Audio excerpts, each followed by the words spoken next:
Soil is the outermost unconsolidated superficial layer of the Earth's crust subjected to physical and chemical changes, and which contains both biotic and abiotic components in different proportions. It is the region on the Earth's surface where geology and biology meet. Soil is usually differentiated into horizons of minerals and organic constituents of variable depths. Pedology is the study of soil. Water holding capacity of soil is the ability of soil particles to physically retain the maximum amount of water against the force of gravity per unit of its dry weight. It takes into account three of the four types of soil water, that is capillary water, hygroscopic water, and combined water. Soil texture and organic matter are the key components that determine the soil water holding capacity. In terms of soil texture, the smaller the constituent particles, the larger the surface area of those particles, and the easier it is for the soil to hold on to water. This results in a high water holding capacity. Therefore, clayey soils have the highest water holding capacities, followed by silty soils. On the other hand, the larger the soil particles, the smaller is their surface areas, the harder it is for the soil to hold on to water, and as a result, the lower the water holding capacity. This is why sandy soils have some of the lowest water holding capacities. Each soil texture therefore has its own water holding capacity range. Soil organic matter, or SOM, is another factor that can help increase water holding capacity. Soil organic matter has a natural magnetism to water. An increase in the soil organic matter results in a corresponding increase in the soil water holding capacity of the soil. On a more practical note, a good knowledge on the soil water holding capacity of a field is important to determine exactly how much water needs to be supplied to that field, thus avoiding irrigation beyond the field capacity and eventual water wastage. Field capacity is the point where the soil water holding capacity has reached its maximum for the entire field. In this experiment video, we'll be discussing two methods to determine the water holding capacities of three different soil samples collected from three different locations: the percolation method and the soil cup method. The following materials are required to perform the test using the percolation method: three soil samples that were oven dried for 24 hours and finely powdered prior to the start of this experiment, three identical funnels, four graduated cylinders of 100 or 250 ml capacities, three beakers of 100 or 250 ml capacities, three filter paper circles, weighing scale accurate to at least 1 gram. To begin the experiment, take the three soil samples and weigh about 25 grams of each sample. Label the containers, keep them aside, and proceed to prepare the percolation setups. To make this setup, take a filter paper circle, fold it twice as seen here, and open one of the folds to make a cone like this. Insert this filter paper cone into a funnel like so. Place this funnel in the mouth of a graduated cylinder. This is the percolation setup. Prepare three such identical appropriately labeled setups for all the three samples of soil. Now take the three pre-weighed soil samples and carefully pour them one by one into the filter paper cones of the three funnels.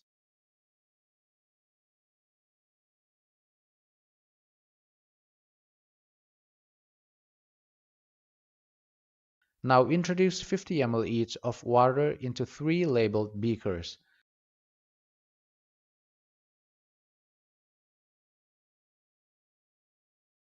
Carefully add the water from each beaker into the three soil-containing funnels in small increments. Do not add water beyond the level of the filter paper cones.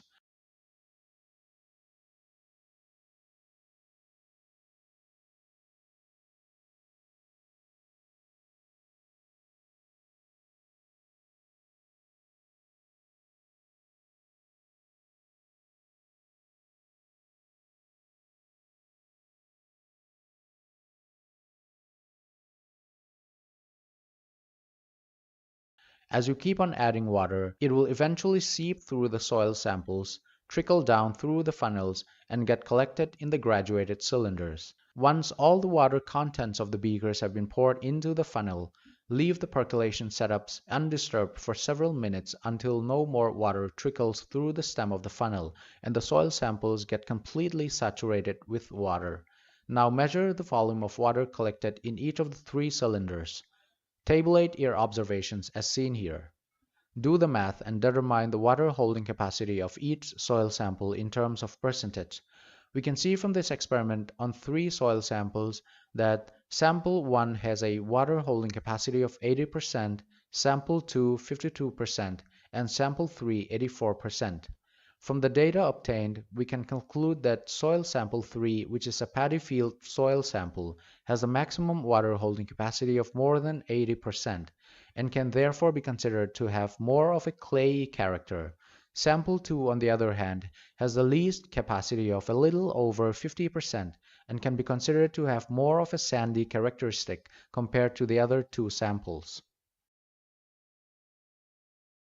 To perform this method for 3 samples of soil, the following materials will be required. 3 soil cups with perforations at their bottom. You can easily make them from 3 identical tin cans by making perforations at the bottom of the cans using a nail and hammer or such similar device for punching holes. 3 soil samples that have been oven dried overnight and ground into a powder prior to the start of the experiment. For convenience, we take the same set of samples used in the previously discussed percolation method. 3 identical petri dishes or beakers, 3 filter paper circles, 3 pairs of short glass tubes, weighing scale. To begin, take the 3 soil cups and label them appropriately.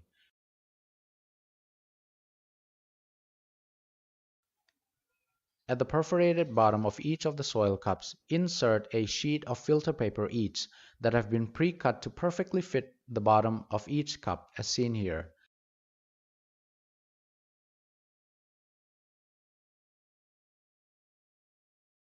Now weigh the empty cups one by one and record the weights.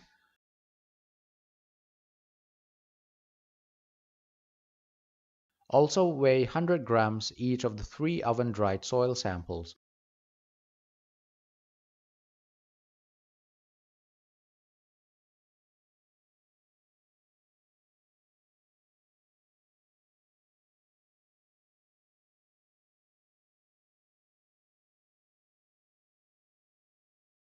Introduce each sample into the corresponding pre-labeled empty soil cup.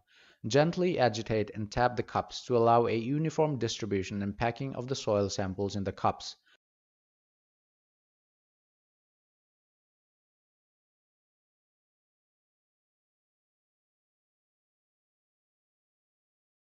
Now place 2 short glass tubes at a distance from each other into each of the 3 beakers or petri dishes. Place the soil cups on top of the glass tubes in the beaker or petri dish like so. Carefully introduce some amount of water into the petri dishes, such that at least the bottom 1 centimeter of each of the soil cups is immersed in the water. Leave the 3 setups undisturbed for some time and observe the surface of the soil samples at every interval. You also might have to constantly refill the water in the petri dishes as the soil samples continue to absorb the water. Once the level of the water reaches the soil surface such that the soil becomes thoroughly soaked in water but not so much as to cause waterlogging as can be seen in one of the samples here, remove the soil cups carefully from the petri dishes. Hold the cup elevated for a few minutes and dab the bottom of the cup using blotting papers until no more water drops trickle from the bottom of the soil cups.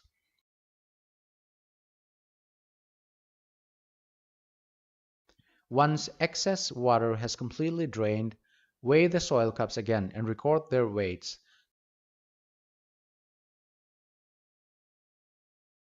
Tabulate the data set obtained in a format as seen here. Do the necessary math and determine the water holding capacities of each of the soil samples in terms of percentage of its own initial weight. From the data obtained, we can see that the water holding capacities of the 3 samples are more or less the same as those obtained in the percolation method. So these are 2 simple techniques by which the water holding capacity of a soil sample can be determined. Make sure to watch my other soil experiment videos as well by clicking on the end screen cards shown on the screen right now or the various links given in the description below. Thanks for watching.